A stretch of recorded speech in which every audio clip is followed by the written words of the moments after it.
getting like good at writing prompts, understanding like the logic of how that works. And I know there's loads of other tools out there. I've recently seen them. Pablo Stanley actually created like this lovely interface called Prompter, which allows you, gives a better interface to creating prompts, which sometimes are difficult to come up with. So I think there's definitely involvement there that is going to come, and we definitely need to be in tune with that and evolve with it. But it's not gonna, it's gonna change our job, not replace it in a way. But also I see like, you know, maybe we need to also get closer to other disciplines, expand our horizons. So, because of course, if you just do visual design, I feel like that's definitely the thing is going to be easier to replace. But then is explain the why you're doing it and the reason for such elements on the page that is really important, because otherwise we're just going to be putting stuff on Dribble that makes no sense and no one actually ever uses it. But we as product designers or UX designer, we are creating something meaningful to provide value to business and users. And in order to do that, it's not just like some pretty interface. So, but definitely I feel like maybe we need to get closer to other disciplines like research, for example, or UX writing. Maybe we need to get closer to front-end engineering, that kind of stuff, so that we can expand our reach a little bit and make sure that we're in a solid position when AI eats our jobs, if it does in a few years. Yes, I mean, like, so when you're saying, I'm just getting my last question here with this, right? So it is the, I mean, we are going to talk about this. The market is probably could also be a starting point to the next one, right? The market is crazy. I mean, at least in India, like we are like I told you, right? Like we have a lot of designers. Even I attended yesterday an event where I was giving a lot of portfolio reviews. There are people standing in lines to get like that was most crowded particular event. Like there's a small event like where people are waiting to get their portfolio. There's a lot of people are standing in lines to get their portfolio review, right? So that's like just like one at a time, like so many people, right? So that's the, just imagine across India. I'm just talking India, just we have all Indian designers here, right? So it feels like AI also coming into the picture, another new hurdle, right? A very important hurdle. That's something we have to jump across, right? So is it fair to say that we have to embrace as a designer, like how do I embrace AI and making sure that I become a more efficient designer, so that only I can literally stand out from the crowd? Raff, what's your thoughts on this as well? Yeah, 100%. We need to embrace it as much as we can. Absolutely. It's going to become part of our process one way or the other. And I think the more we close our gap in knowledge about AI, what it does and how we can use it, the more we explore tools out there that can help us become better designers, the more valuable our role will become. I mean, I've seen scary things. The other day I was on LinkedIn and there was this role, I think it was here in London, was like AI, no, prompt designer. Designer? Okay. Actually, it wasn't a prompt designer because that would make a little bit more sense. It was written even worse than that, to be honest. But basically, they wanted someone. I went through the description, and they wanted someone who could create design for all their socials and all their campaigns only using AI tools. So going from Midjourney to like ChatGPT and other editing tools, I'm like, this is how you're gonna piece all this together. It's gonna be a Frankenstein job. Unless you start with some design and then you use all the other tools. Like I've seen recently an Illustrator AI development where you can basically just draw a shape and AI will fill it in. So I mean, that makes more sense. So you still need to have a brain to understand what is the shape and what are all the shapes that you're gonna put together to make sense of a campaign. But I think there's gonna be quite odd things going out there at the moment, just because people like they're trying to take advantage of it to save some money somewhere or to speed things up. And I think some stuff is gonna work 100%, but there needs to be a little bit more strategy behind it. But some people, they haven't got a clue what they're looking for either. They're just sticking AI on top of anything anyway. That's true, yeah. Super. Let's jump into the next category of things, right? So, Raff, so this is again a very interesting question that we wanted to ask people. So two things. This is about being mainly focused on aspiring designers. Also, it could be helpful for our senior people here, how they can hire people, right? So this question is like, if you are in 2024, right? And then let's say you are a fresher in 2024, Raff, right? Now you are younger, like 12 years younger, but you have all the knowledge that you've gained so far in the 12 years of experience, right? How would you approach in creating a portfolio, or even trying to get into a design? First of all, first question there, would you want to become a designer after you went through all the 12 years? That's a good question. Would I would become a designer in the state of 2024? I don't know. It's definitely tough industry right now. It's definitely tough. And I think also when I go into UX design, I didn't really understand all the aspects of design in digital. So when I first started, for example, I worked in an agency, and the stuff they used to do then in an agency is completely different to the things I do now, working as a product designer in a tech SaaS business. And I'm sure like in other industry, the shape of design is even more different.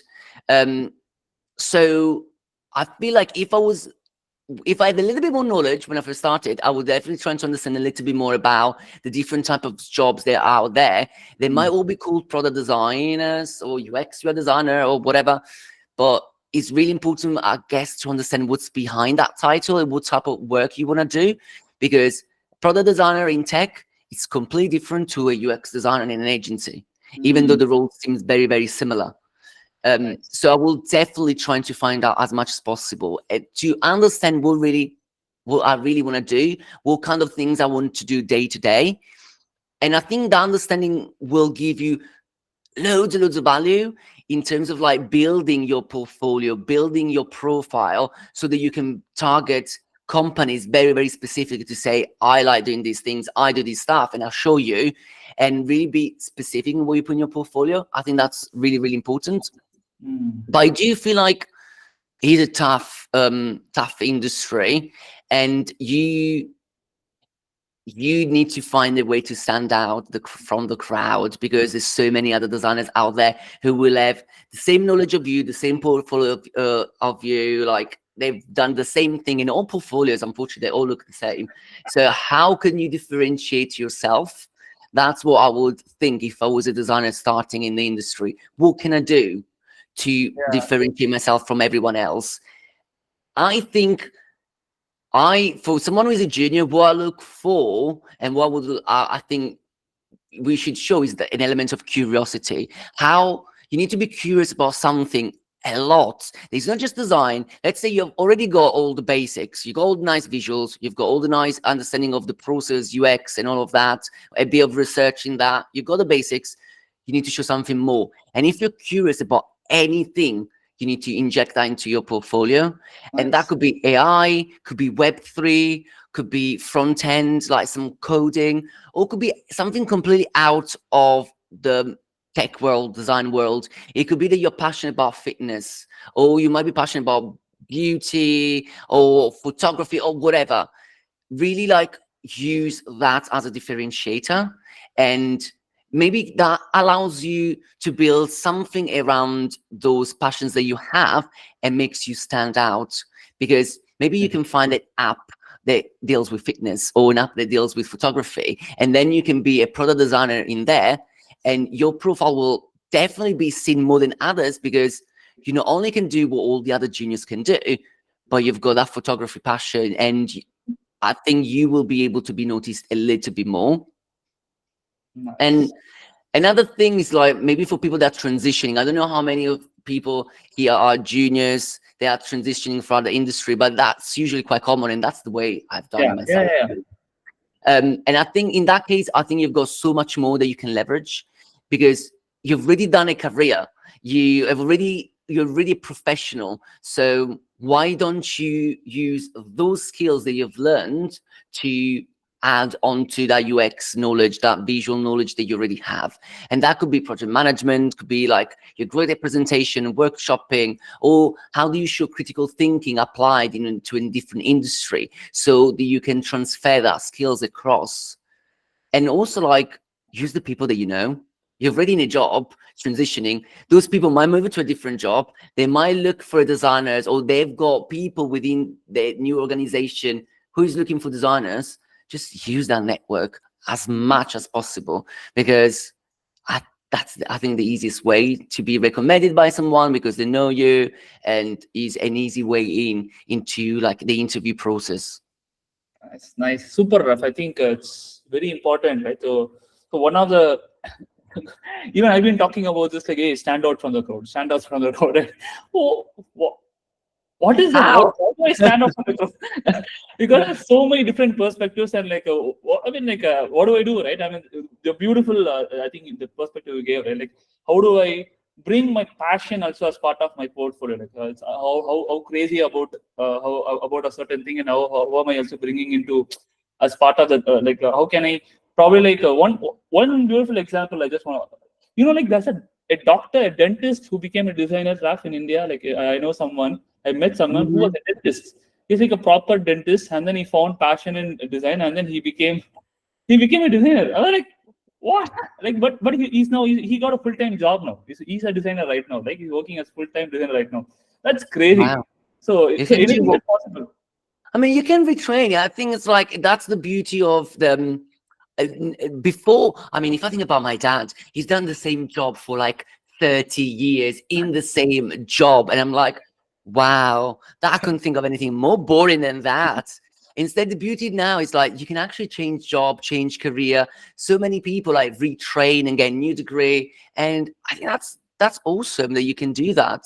But of course, like it might be challenging to get onto the job market, but if you got some professional experience, like use that. I mean, one of the guy that we went through a big hiring process recently, and one of the guy that we ended up hiring had 10 years experience as an industrial designer, and he used that to create his portfolio to show how that knowledge could help also digital. And it was a perfect match in the end, because we have a physical product for returns, for self-service, and we've created a digital interface on top of that, these kiosk. So he could actually do both. And it was like, wow, this is great. And the way they crafted his portfolio to show that, it was just really, really smart. So that made him stand out massively. Nice. I think super rough, right? So I think you spoke the word, like, we recently went through a hiring process. So so that's another important question. Like, so I know this could be different, slightly different. I don't know. First of all, it's a different thing, but the hiring process in India may be different, or it could be similar, like how you're doing in London, right, or in Europe, right? So generally, how do you hire people, Raf? Like, what kind of people you want as part of your team? I think it will be super valuable for them to understand here, the folks. Doesn't matter. You can also try to explain from a fresher and also from a senior perspective, right? Like, so that could be super helpful for us to understand. Yeah.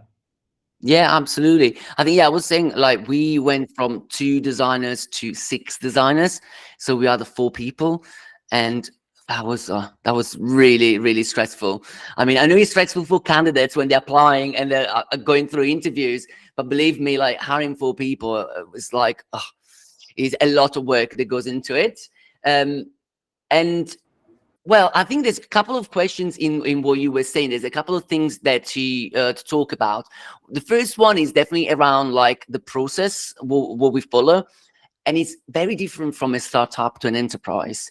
When we hired those 4 people, we were still a startup. So we could kind of do what we wanted and shape the process in the way that we thought was best for design. Now, as part of the Blue Yonder, I haven't hired anyone, but I think the process is slightly more rigid and more like HR-y. HR gets more involved. But our process when we did the hiring was very simple. It was just 3 stages, and we actually went through a reevaluation of how do we structure this process. And one of my main things, I wanted to make it super inclusive for everyone out there applying. And also my aim was to make sure that we were creating like a very diverse team. I mean, it's important for me because I'm a foreigner in a different country. I speak English as a second language. I'm queer. There's so many factors that feels like, oh, I want to make this inclusive. I don't want to just talk about it. I want to actually do the job. So we had the process that was 4 stages. We decided to strip it back to 3 to make it quicker also for people applying. And so the first stage was just talking to the HR person. And we kind of like trained him in understanding what we were looking for, the type of question that we wanted to ask, and the answers that we wanted to hear. So basically, that helped us making the process shorter.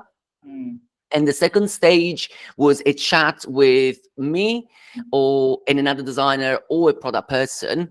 So we sort of like put more people into that first formal interview to get rid of like few of the stages that we had. And that is all about like your experience, your skill set, and your work that you've done in the past, and very much of an informal chat. And the third stage of interview is used to be a task, but we deleted the task because Beautiful. I think tasks are just not inclusive. You can't expect someone to just spend a week on something that is BS.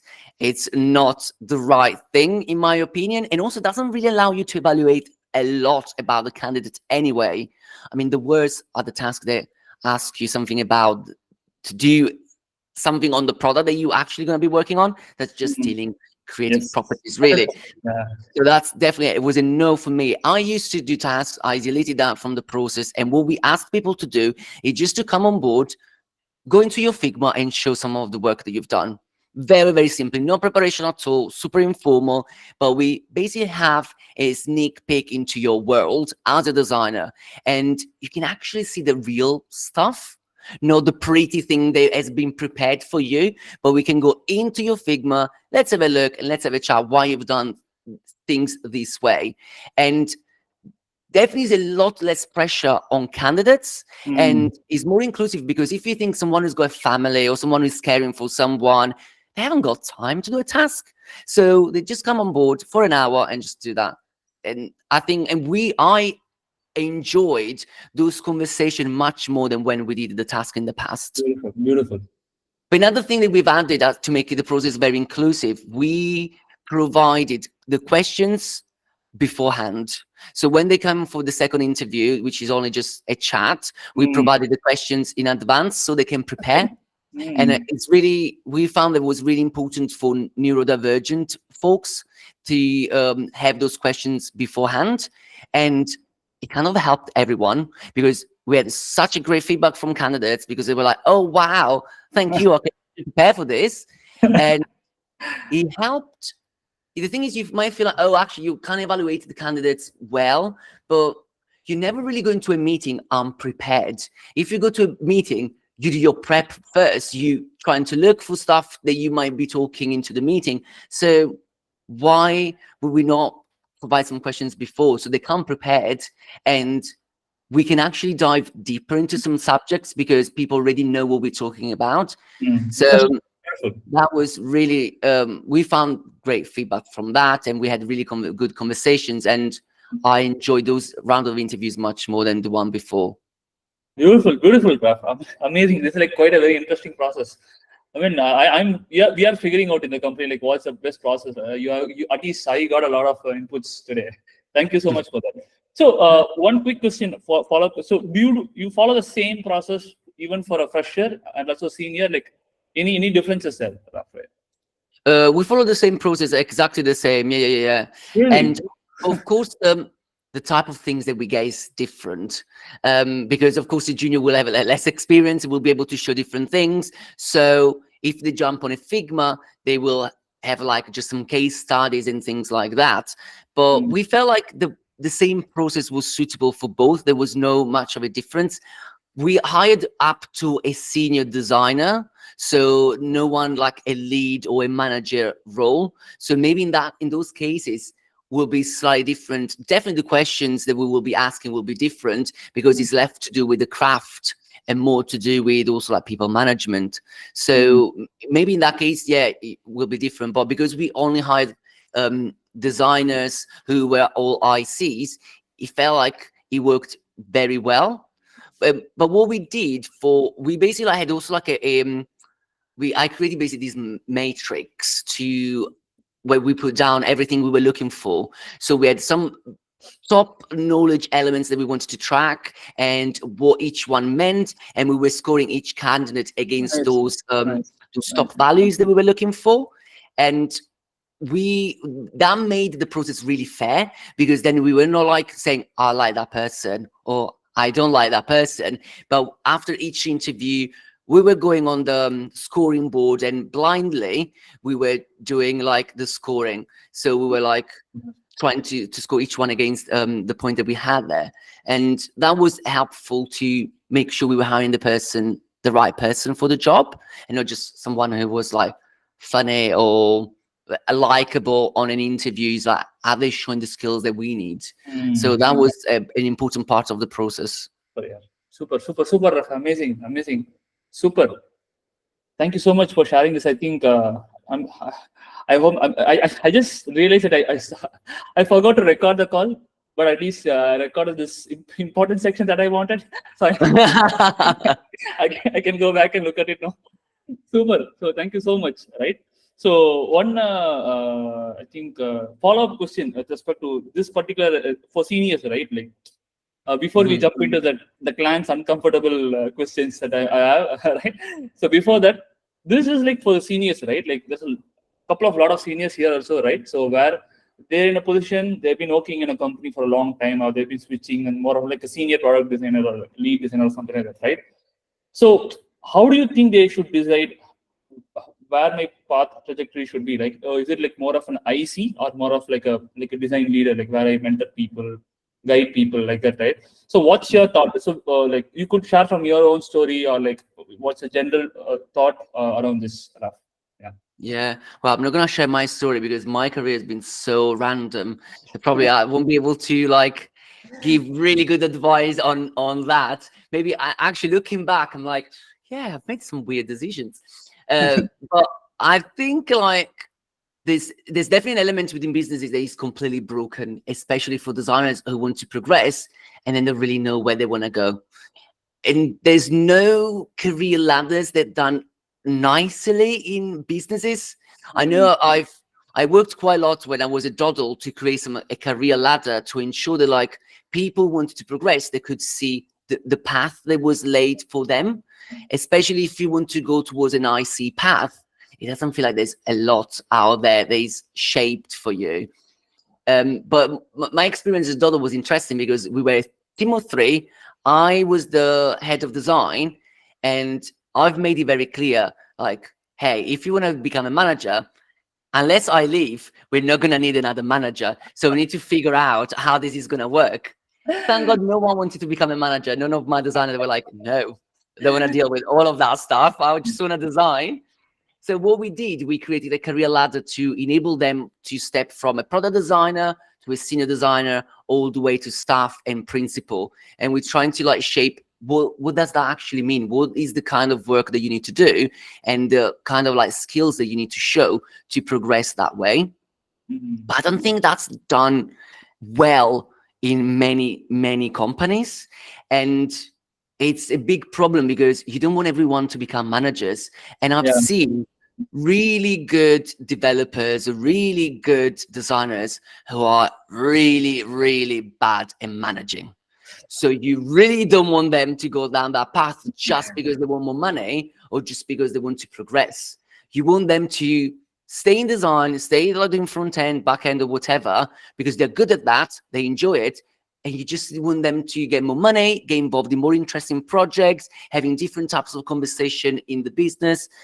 And yeah, unless you do that, you end up with like really bad products, unhappy people, and it's just bad all rounds, to be honest. So yeah, creating those ladders is fundamental. And one thing that I would love to see more, and we haven't done this much really, but it's for people to see what it's like to be in those different roles before they actually go down that route.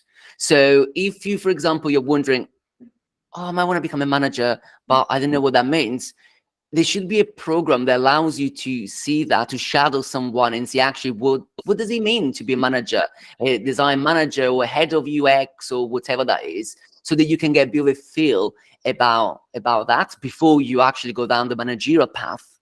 And the same thing is like, oh, I'm a product designer. What does it mean to be a principal? What does a principal designer do? And it would be great for people to get more of an understanding of that, the kind of skill set they have, the type of project they work on. Because usually as a principal, you work across loads of different teams. You put together loads of different knowledge from different product sets that you usually don't do as a product designer. You're just in squad, you do your day-to-day work, you build a feature.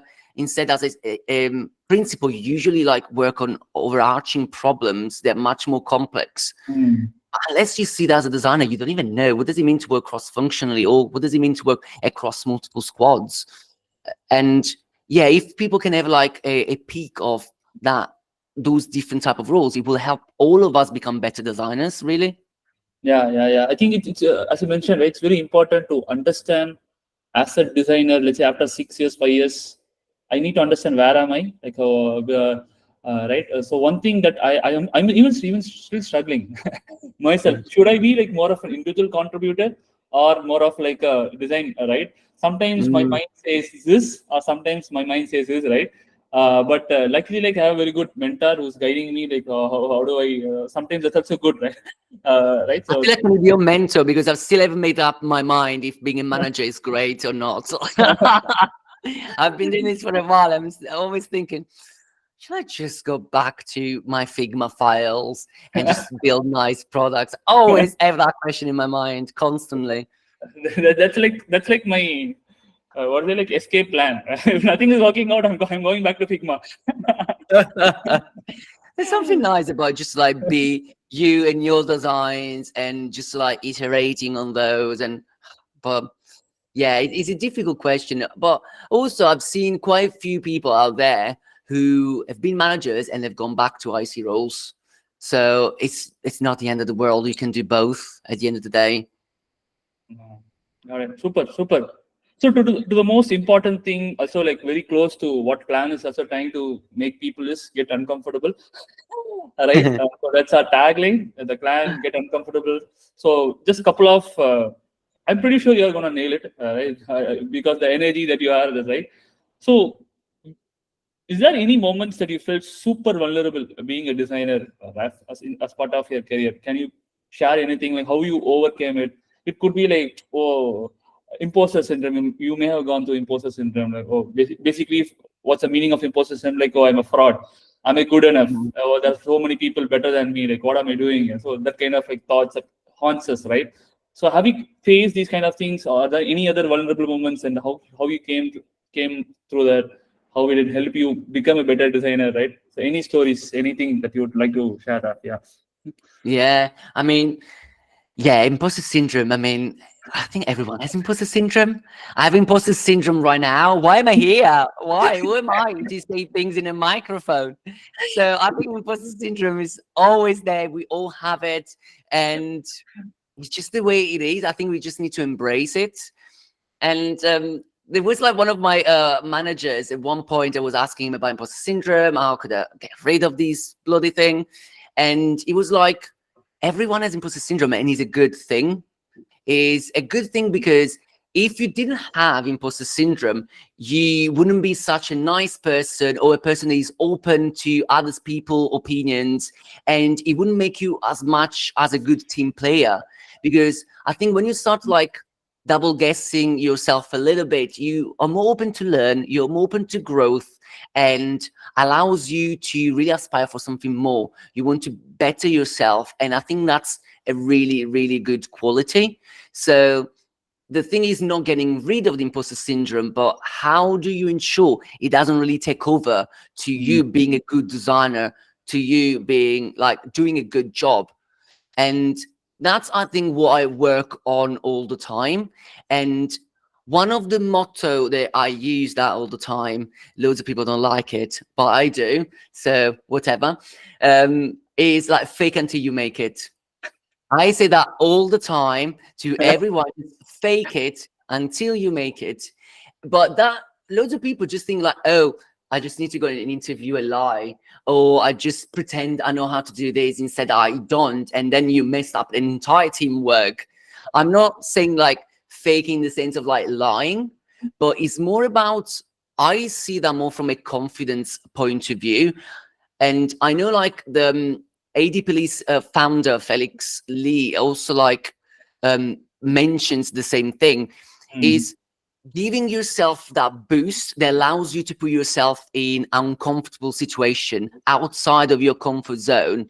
So you might be thinking, oh gosh, I need to go into that leadership meeting. I don't know what to say. I don't know what to share. I feel so uncomfortable. Maybe I'm not worth of being at that table.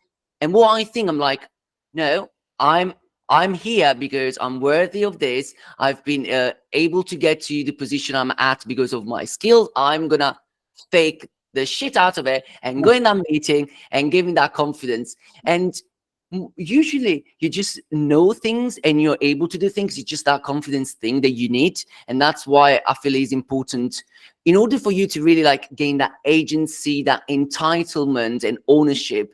Especially as a designers, we always feel like we don't own that place or that spot, but actually you do. Give yourself that confidence. Do whatever you need to give that confidence to yourself, because you own that space. And so that's usually the way that I try to deal with my imposter syndrome. It allows me to really be in all sorts of environments, and sometimes I'm uncomfortable and I might look very confident, but actually I'm thinking, oh God, why am I here? What am I doing? But I fake it, and that helps to like gain that confidence is important. Beautiful, Raff. Thank you so much. Thank you so much. I think fake it till you make it. That works, man. That always works. I'm totally with you. Super, super. So we are almost at the end of the hour, right? We just have. Yeah, you're going to see me a dark version of me and the lighter version of me. I have this like power fluctuation. When someone switches on the light or any appliances, I just go my monitor just goes off and on. So yeah, light mode and dark mode. So yeah, so we are at the end of the hour, right? So what is it that the philosophy or good thing that you want to share it for our folks, community folks, Raff, because right now being a designer as a fresher is super hard, right? And also as a senior, figuring out with AI coming into the picture, everything is again it's another struggle, right? Even though there's a lot of good things, a lot of people are having fun, I'm having fun, a lot of people are having fun, right? But still, we need that motivation. Oh, I'm a designer, I just want to go design something, I just want to keep pushing myself, right? I want to learn more. So, what do you think? Do you have anything for us to share? Yeah. Well, I feel like, I mean, I'm a little bit of a workaholic, so maybe I'm not the best one giving advice, but the advice I'm about to give. But sometimes I feel like we just need to let things go a little bit more and just trying to relieve ourselves for this pressure that we need to do the next thing and we need to do things better and move forward or whatever. Sometimes we just need to enjoy what we have and just go with the flow a little bit more, because you might get to that point in ways that you don't expect. And that's why sometimes, just let's try not to put too much pressure on ourselves. There's so much stuff that happens in the world is already stressful, is already putting a lot of pressure on ourselves. So I think if there is something that we can relieve ourselves from, it's definitely possibly work. And if we can just like breathe a little bit more and just like whatever, it's not the end, it's not everything anyway. So we can just like take more of a breath. I think that's important, and also allow us to enjoy ourselves more. And I think when you enjoy yourself more, good things really happen. Even things like the clan is a great to have a community, to have people that you know. Just enjoy yourself within those communities and meeting those people, and the good stuff will happen. The next job will happen before you even know it, just because you're having a good time. And I think that's important. And yeah, workhorse is not everything. Just have a good time. Beautiful, man. Beautiful. Thank you so much. Thank you so much, Raff. Yeah. So, guys, If you have any questions to ask, please, this is the time. We can just close in another probably 10 minutes, another 10 minutes. Raf, we have another 10 minutes. Yeah, sure, absolutely. Yeah. Any questions? This is the time to open up. A very good chance. Anyone wants to, you can just raise your hands. This is the third icon, the hand icon, like this. Anyone wants to ask? We've covered everything. I mean, I want to ask a question. What everyone had for lunch? I heard you talking about lunch, and like Indian food is one of my favorite cuisines. I'm like, did you guys have a thali? What did you have? I'm interested actually. If anyone asking a question also needs to tell me what they've had for lunch, because it's gonna make me very jealous. Yeah. So we have two questions. Srivatsan, just 1 minute. Vivek has a question. I'm just giving priority, like okay, like couple of seconds difference, right? So there was a question in the chat, Raf, right? How do you see XR design coming up? I forgot to add it in the category, but it's a very important question. That's also like booming up, right? XR, AR, VR. What do you think, Raf? Yeah. With XR, do you mean like UX research? No. I mean that AR, VR, XR design, like Apple Vision, those kind the of. Vision Pro. Oh gosh, yeah. I think all of this stuff is definitely needs to be on everyone's radar, and we are looking at that kind of stuff. For example, to trying to understand how they will impact the future workplace. So things like Vision Pro, for example, how is it going to be used in the future in like places like a warehouse or even like shops, and how is going to make people's work better?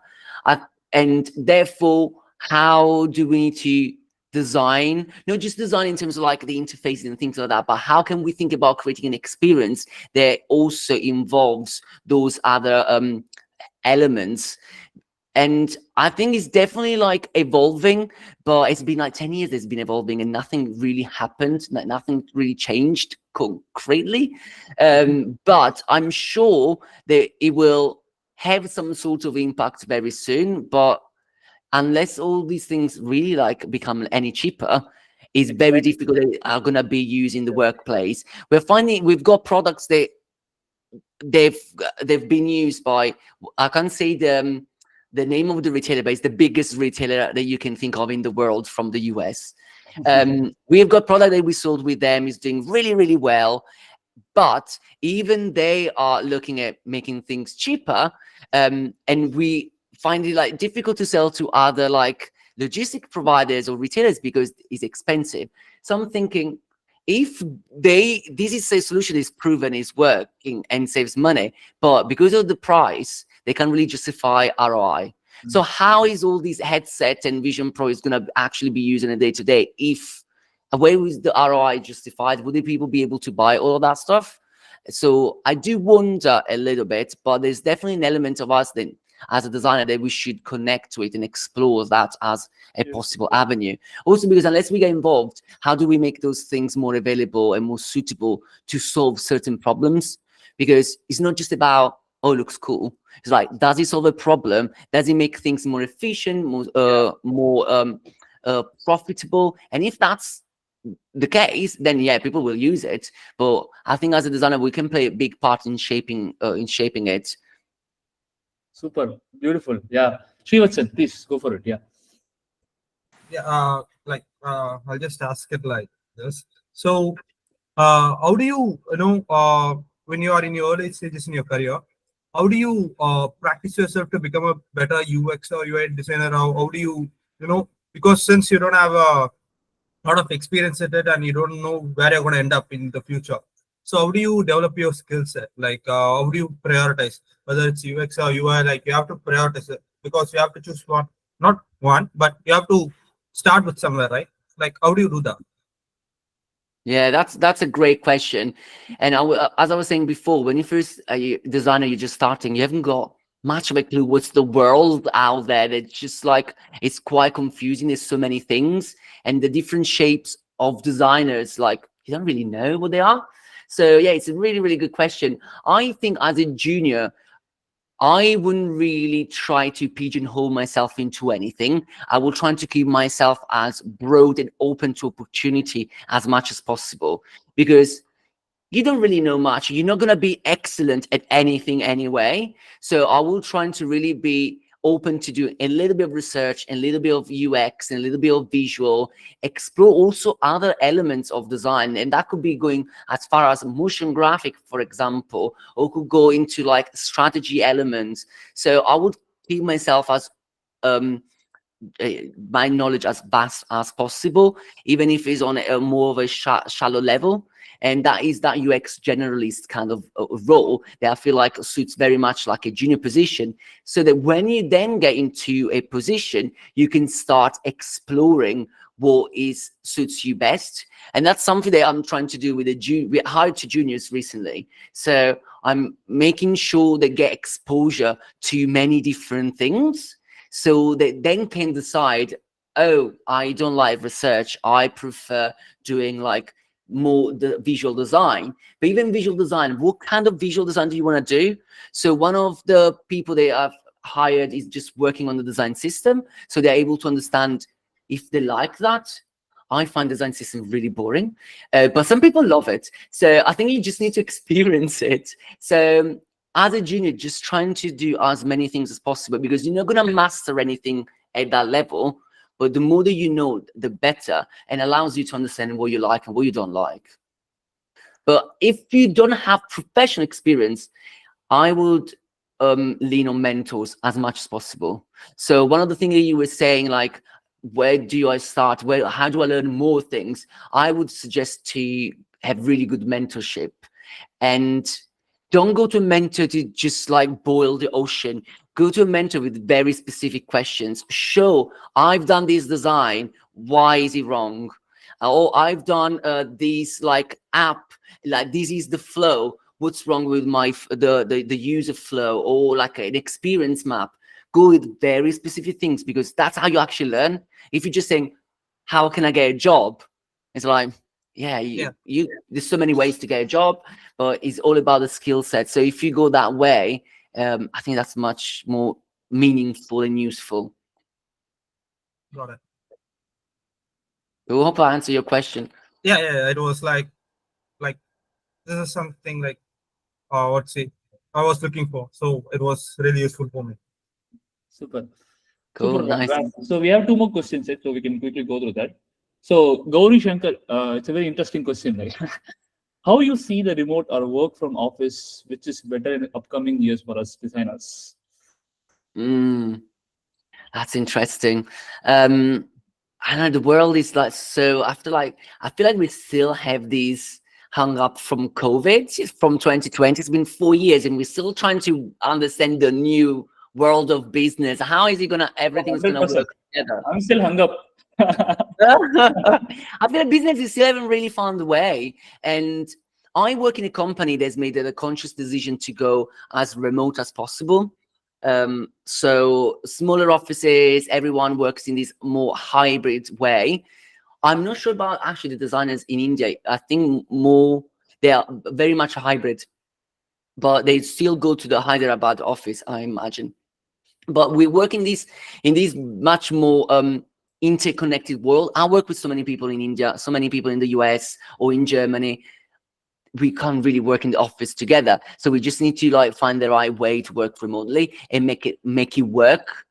And there's definitely benefit to being face to face, but I think you can achieve that just like being organized. So organizing really good workshops for very specific problem that you're trying to solve, and then is when you get together. But sometimes, like, because work can be very messy, you don't manage to organize that, and then you just blame remote work to be the problem.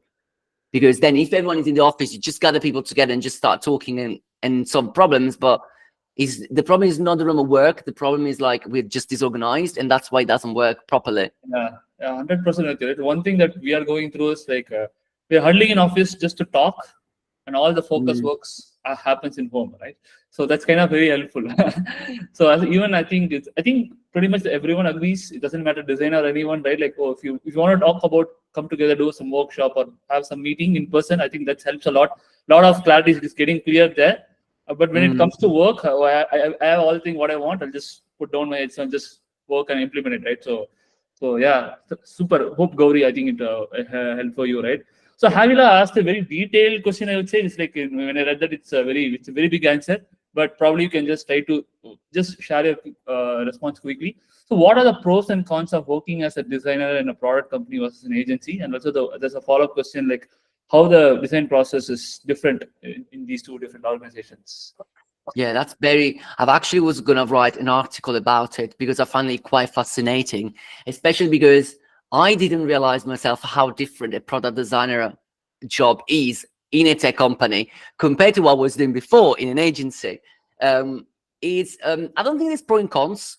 That's the first answer. I think it's just different. So depends on what you enjoy doing as a designer. The difference is, as a designer in an agency, you're actually selling the design process, not just the final product, because you need to make money for the agency. That's the reality of it. So you're selling the process and every step that you actually do. So there's a lot of like more production of things because you need to show that value to the client who is paying 20, 30K for whatever. So when I worked in agency, we were selling a lot of the research, but also like the artifact that we were producing, like the personas, the consumer journey, we were providing that as assets to the client. And that was part of what they were paying for. So was a little bit more like process heavy in a way, because also you guiding a client onto a journey to get somewhere.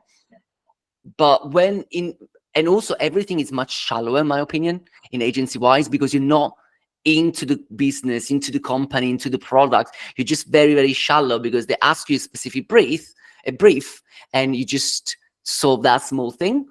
And that's why I left the agency, because I was like, I want to do something that goes deeper. I just don't want to do just a simple website. And I joined the product team, and that's much more focused. I work so much more with back-end developer and front-end developers in order to understand how the actual product works, the architecture, the API. There's lots more like service design-y kind of things that can't really do in an agency because you don't get that involved. And also, you're not really paid to produce any artifact. You just do whatever you need to do to get to create a product that works, that actually sells, that provides some value. So all of that is not as necessary. We do that as designers because we find that important, but you're not actually selling. We don't make this persona pretty. I don't create like those beautiful consumer journey map. I'm just stick something sometimes in Excel just because we need to have it to understand what we're doing, or it's just in FigJam. So that's the big difference that I see. But it's definitely the depth of the work. That makes sense. I've never talked about APIs so much in my entire life. Who knew? I barely knew what it was an API before. Yes, some of the tech designers can understand. Super. So Vimal, if you want to ask, you can just ask, or I can also read. Yeah, you can read it. Okay, so Vimal asked this question: how do you measure success of your designs, Raff? Oh, that's a very good question. Sometimes very badly, to be honest. It's very confusing sometimes when the business direction changes all the time. We're trying definitely to get better and to find better metrics. It depends on the product that we work on. We've got different sets of products. So the one that's definitely better developed, which is the kiosk I was talking about, we set at the very beginning specific metrics that we're trying to basically like solve. So for example, on this kiosk, which is a self-service kiosk for return. So you go there, you tap a few things, you open a hatch, and you drop your parcel in it without talking to anyone. So in that case, one of the measure for success was to reduce the time that takes people to do a return. So that was like very clear, and we could, from a design point of view, we could work really well against that. So we reduced the time from 90 to 60, which basically like allowed us to have more parcel through and made the clients really happy. So that was very, very clear. But for other products, which are not that we haven't got loads of clients, and we're still sort of like pivoting a little bit, trying to understand the best product market fit, it gets a little bit more tricky to have a very specific metrics. So at the moment, like, we've got a very big goal, which is not measurable in terms of like reducing the time that they spend here, or reducing like bounce rate or things like that. Is more about getting a client, for example. So we're working very much also across marketing and sales to achieve that goal, and you can't really measure specifically what design is actually doing, because it just might be contributing to that sales call, providing some good assets to really explain what the product does, more than just like a metric that is reduced from 4% to 2%, or increase from 1 to 10. Is slightly different, and that gets tricky. But what I think we need to do, just to talk about what the work that we do to make sure that we're always heard within the business, and they know that we are playing a part and there's a contribution of design into getting to that specific goal. Fantastic, yeah, fantastic. I think it's a very important question. Probably it should be like one of the main questions for the next fireside chats, because not many people think about it, right? As a designer, we all worry about the origin of it, like how do I design, right? So how do I once I complete my design, our mindset is, I finished my task, let me move on to the, I mean, that's how your business is driven, or even like that's how the world is, that's how the process is, right, Raff? We couldn't change it, right? But at least how we can understand like what's happening, like how people are using my design, like, is there any success, what happened to it? It's a very like it's like a very less spoken topic, right? So probably we can dig deeper. Definitely, yeah, you could talk forever about this. It's also like, it's not also just about design, it's about design, product engineering, how they work together to set those metrics, really. So that, yeah, there's a lot to explore, and also different ways that you can actually do that depending on the product and what you're working on. Fantastic. So we have one last question, like from Havila again. So again, very important question: how can you get past the creative or design block? So what's your magic? That's a really good one. What I found very useful recently, I mean, it wasn't such a design block, but as I was saying, we're creating like these new products in the business, and I'm taking, like, even though I'm the head of design, I'm very hands-on, so I'm taking a bit of a leadership role there in helping everyone creating this product. And we have gone so many different directions, and we were all completely lost at one point. We're like, what are we actually doing? Why are we're producing so much stuff, but nothing? We're not happy with anything. So it wasn't a design block as such, but we didn't feel like we were moving forward at all. So what we found really important is, first of all, to go back to basics. So go all the way back and try to understand what is the problem that we're trying to solve and who for. So let's review all of that, making sure we are connecting to why we're doing this. And what we found good was doing more of the design critiques. So getting all of the team on board and helping each other out to like brainstorm, to ideate on things. But the important thing was like, this is the problem. This is who we're designing for. Let's think about it completely fresh and completely new. And getting all the design together, we first of all, we really love it. We love when we come together as a team and we all help each other designing, getting on the same canvas and putting ideas down. And we feel like every designer adds a little piece of the puzzle, and we all get like, oh wow, this is actually going the right direction now. And the designer responsible can take that away and actually flesh it out and create like that experience. So that has been working quite well for us, which, yeah, it's pretty nice. Beautiful. Thank you so much, Raff. Any other questions, guys, or we can just close it off, and then we can have a nice Sunday evening. Raff can have a full Sunday. I think, what's the time there, Raff? Is it like 11?